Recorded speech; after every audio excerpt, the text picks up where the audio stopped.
Причиной для создания этого видео стало то, что даже после многократного прочтения навыков Черного Лебедя, просмотра кучи видео с прохождением зеркала через отряды с лебедем и просмотра гайдов, у меня все равно оставалось внутри ощущение, что я все еще недостаточно хорошо понимаю механику арканов и синергии с другими персонажами. Поэтому и создал это видео, ведь ничего подобного в интернете не встречал.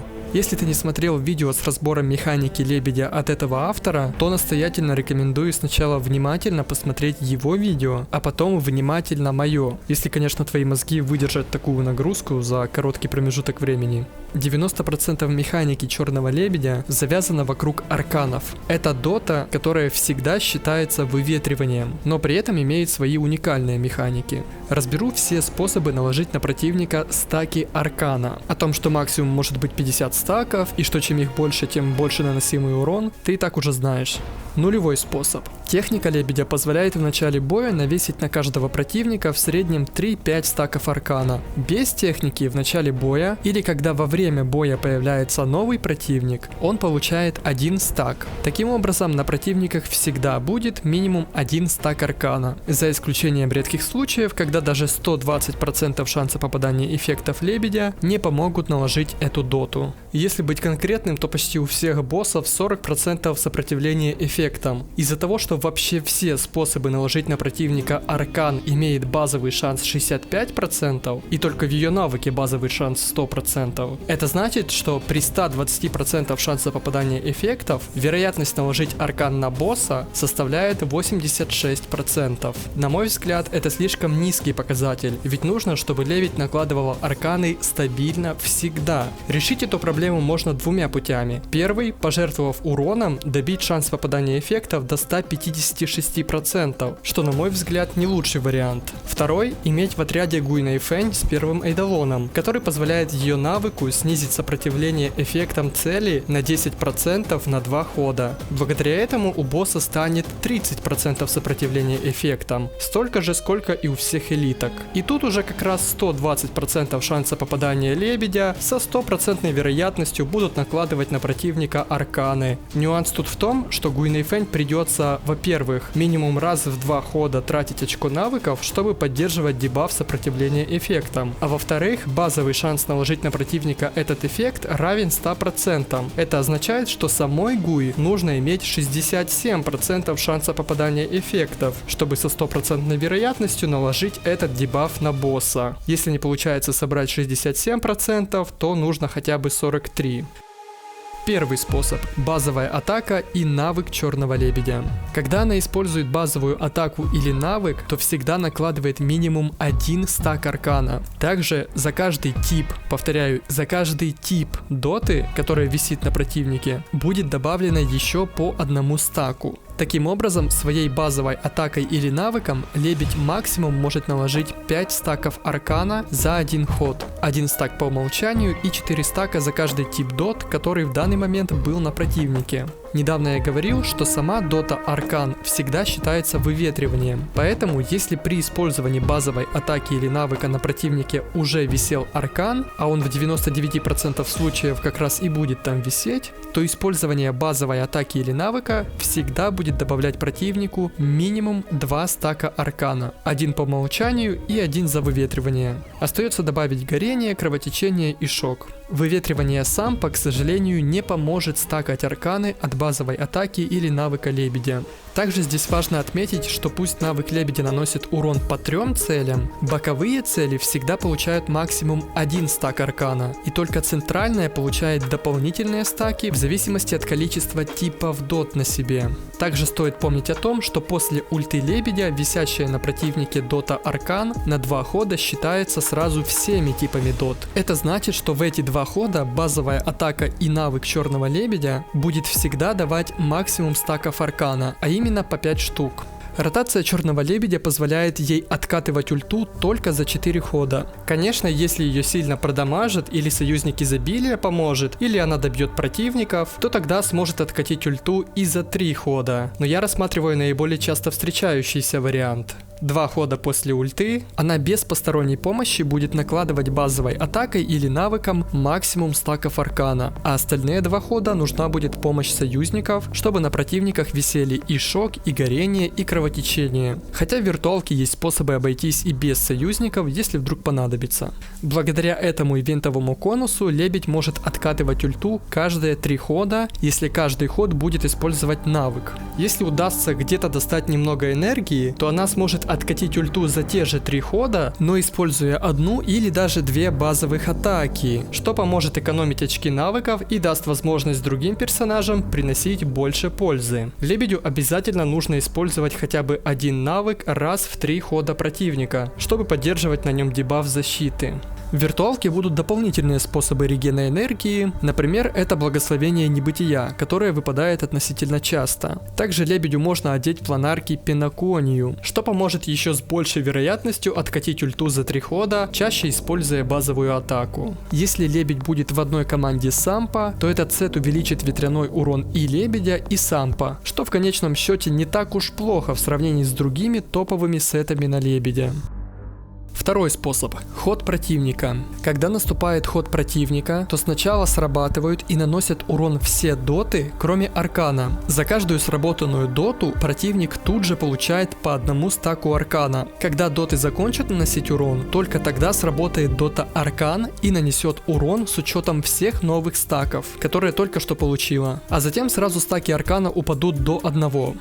Если в момент, когда срабатывает урон аркана стаков 3 или больше, то урон наносится не только противнику, чей ход наступил, но и соседним от него целям, а также накладывает на них по одному стаку аркана. Ну и помним про механику, что если в ход противника при срабатывании аркана имеется 7 или более стаков, то будет все то же самое, только урон аркана проигнорит еще 20% защиты основной и соседних целей. Если противник умрет в начале своего хода от аркана, то это даст лебедю 10 энергии. В чистом вымысле за убийство противника дают по 5 энергии. Получается, что чем больше дотов висит в начале хода противника, тем больше он получит стаков аркана, прежде чем аркан нанесет урон. Тут, в отличие от прошлого способа, не важно количество типов дот, важно само количество дот. Поэтому даже слабые доты от всяких Химеко, Асты, Хук, Сервал и так далее будут по механике ничем не хуже, чем сильные доты от Кавки, Сампа, Гуйнэйфэнь и Луки. Ведь здесь важно именно количество дот, которое увеличивает количество стаков аркана. В конечном счете сильные доты будут лучше, потому что они банально наносят больше урона, но и слабые доты будут отрабатывать эту механику лебедя и приносить стаки аркана.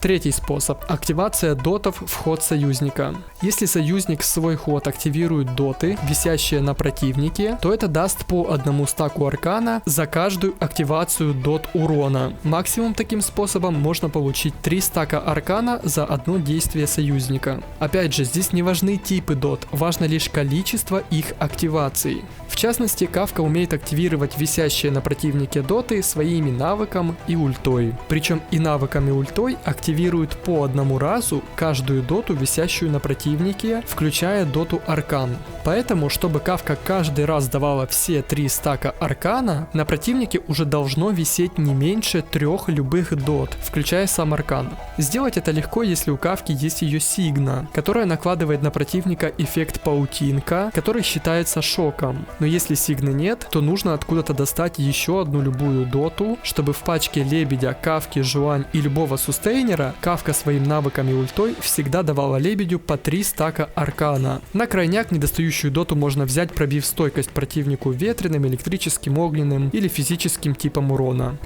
Есть еще нюанс, что после ульты лебедя аркан считается всеми типами дот, но несмотря на это, навык и ульта Кавки активируют аркан только один раз, пусть он и считается сразу всеми типами дот. То есть Кавка не сможет активировать аркан 4 раза, даже несмотря на то, что в данный момент он считается всеми типами дот.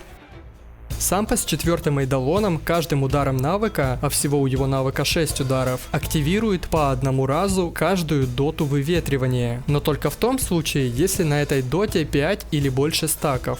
Причем учитывается выветривание из любого источника, будь то от 5 или больше стаков аркана, 5 стаков его собственного выветривания или из других источников, например из виртуалки.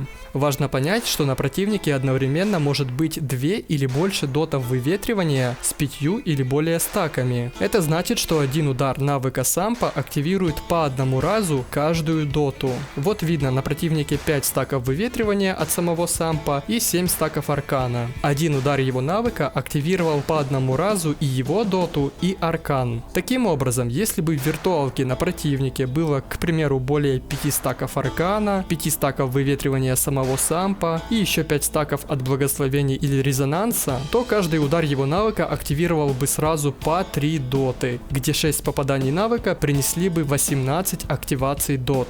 Если на поле боя 2 босса или элитки, и на каждом из них есть по 5 стаков выветривания, то при удаче 3 удара навыка сампа попадут в первую цель, а остальные 3 во вторую, что даст сразу по 3 стака аркана на каждую цель, в отличие от навыка кавки, которая активирует доты только по одной цели за раз. Если же на обоих противниках и по 5 стаков выветривания сампа, и по 5 стаков аркана, то чтобы на каждую цель наложить по 3 новых стака аркана, достаточно всего 2 удара навыка сампа в каждую цель, ведь эти 2 удара активируют доты по 4 раза. Минус тут в том, что нужно тратить очко навыков, что иногда может не получаться в пачке с лебедем. Особенно если она использует любой конус, кроме этого. Напомню, с любым другим конусом ее ульта откатывается за 4 хода, где ей всегда нужно использовать очко навыков. Она сможет использовать базовые атаки и экономить очки навыков только если получится достать энергию другими способами. Ты же не хочешь ультовать на ней раз в 5 ходов, верно? С этим же конусом можно гарантированно ультовать раз в 4 хода, часто используя базовые атаки, но не забывая поддерживать дебаф защиты на противнике.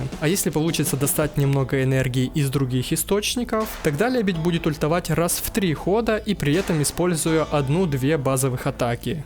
Постоянно использовать навык сампа само по себе лучше, чем навык лебедя, так как, во-первых, это будет приносить больше стаков аркана, а во-вторых, он же все-таки активирует доты, а это сам по себе неплохой урон. Множитель там всего 8%, но если все 6 ударов попадут в цель, на которой не менее 5 стаков выветривания, то помимо маленького урона самого навыка сампа, будет нанесено 48% от урона 5 стаков выветривания или от урона всех стаков аркана, если их не меньше 5 штук.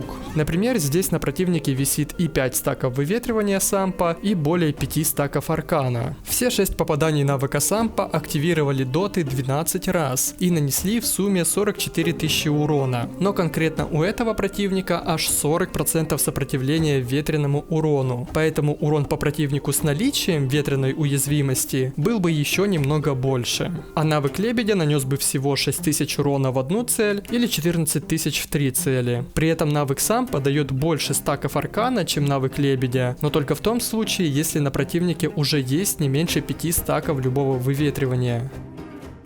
Гуй Фэнь активирует доты по всем целям, но только ультой и только каждое горение по одному разу. Сама Гуй может наложить на противника только одно горение, если не учитывать пробитие стойкости. Поэтому в плане получения стаков аркана через активацию дотов в ход союзника, Гуй проигрывает сампа. Тем не менее, если взглянуть на таблицу эффективности отрядов по урону, обзор которой был в одном из прошлых видео, то можно узнать, что в конечном счете отряды лебедя сампа и лебедя с Гуй одинаковы по урону в том случае, если саппортом является Жуань Мэй. В случае остальных саппортов или вовсе пачек через 3 дотеров, немного лучше будет Гуй, несмотря на то, что конкретно этим способом она дает меньше стаков аркана, чем сампу. Но не стоит забывать о том, что благодаря горению лебедь сможет получать один дополнительный стак аркана, когда использует свою базовую атаку или навык, и когда лебедь ультовала более 2 ходов назад, чтобы аркан не считался всеми типами дот. А вот выветривание сампа почти никогда не будет давать дополнительного стака аркана в этой ситуации, ведь почти всегда на противнике и так будет минимум 1 стак аркана, который и считается выветриванием.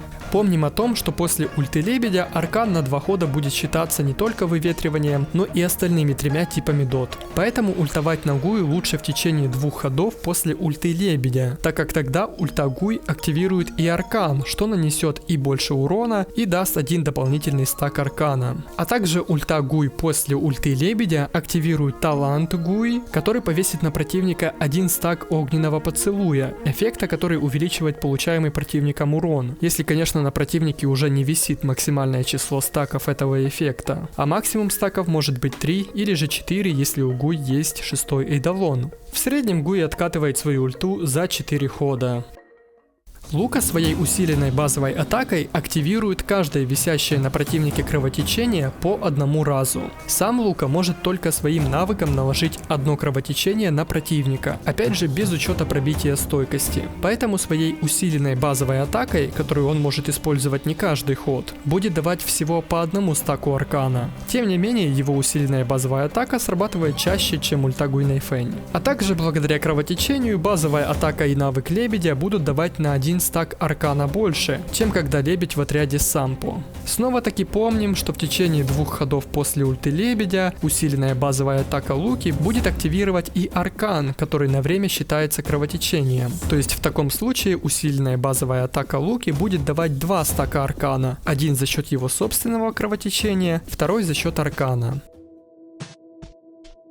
Вот сейчас будет сложнее и нужно быть внимательнее. 6-й эйдолон Луки позволяет усиленной базовой атаке активировать каждое висящее на противнике кровотечение дополнительно столько раз, сколько ударов под названием прямой удар выполнит его усиленная базовая атака. Изначально его усиленная базовая атака выполняет 3 прямых удара, а затем 1 удар под названием восходящий апперкот. Но в следах еще есть эффект, который имеет фиксированный шанс 50%, что каждый из 3 прямых ударов создаст еще по одному прямому удару. То есть в среднем на практике усиленная базовая атака Луки делает 4-5 прямых ударов, минимум 3, максимум 6.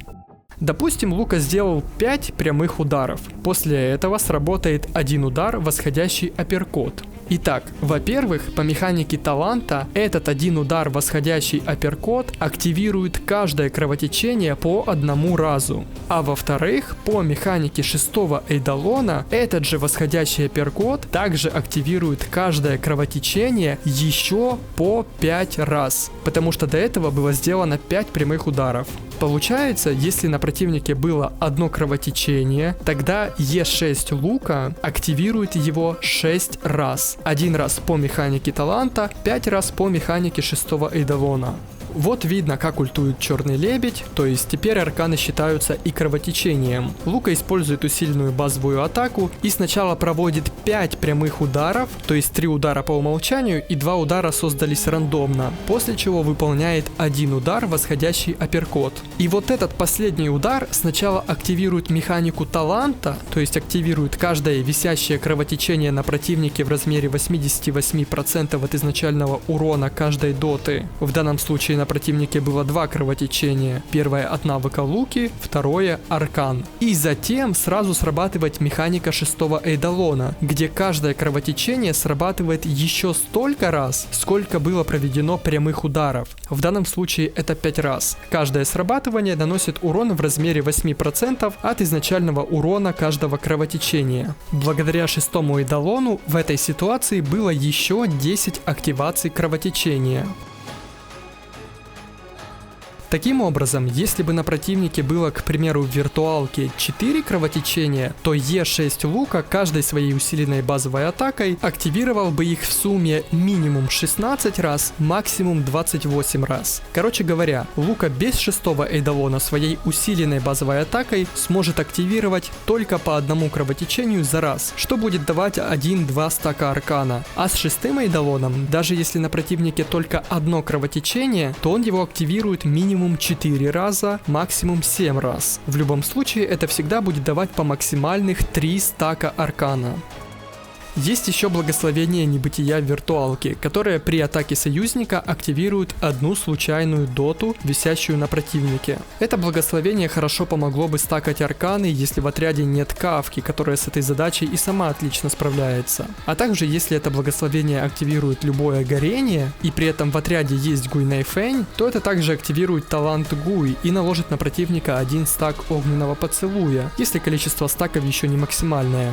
Это благословение поможет настакивать больше арканов не только Гуй, Луки и Сампа, а и вообще всем персонажам, включая саму Лебедь. Например, использовав базовую атаку, она создаст до 5 стаков аркана первым способом, который я описал ранее, а также благодаря благословению еще один стак. Также это благословение хорошо сочетается с персонажами, которые умеют совершать большое количество действий за один ход. Например, те, кто часто ультуют, или имеют дополнительные ходы, как Зеле, или часто используют бонус атаки, как Рацио, Топас и Клара. Чем больше действий совершают союзники, тем чаще срабатывает эффект благословения, и тем больше стаков аркана получает противник.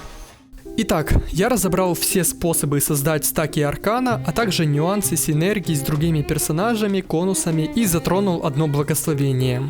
Нулевой способ. Это когда Лебедь активирует технику или противники просто появляются на поле боя. Тогда они автоматически получают стаки аркана. Первый способ. Лебедь использует свою базовую атаку или навык. После ульты она без посторонней помощи будет накладывать по максимальных 5 стаков. Когда эффекта ульты нет, то нужна помощь извне, чтобы в идеале на противнике висели еще горение, кровотечение и шок. Количество дот не важно, важно лишь количество типов дот. Второй способ. При наступлении хода противника все имеющиеся у него доты наносят урон и тем самым дают стаки аркана, после чего сам аркан наносит урон и сбрасывает свои стаки до 1. Один раз после ульты Лебедя стаки не сбросятся. Чем больше любых дот на противнике, тем больше будет стаков аркана.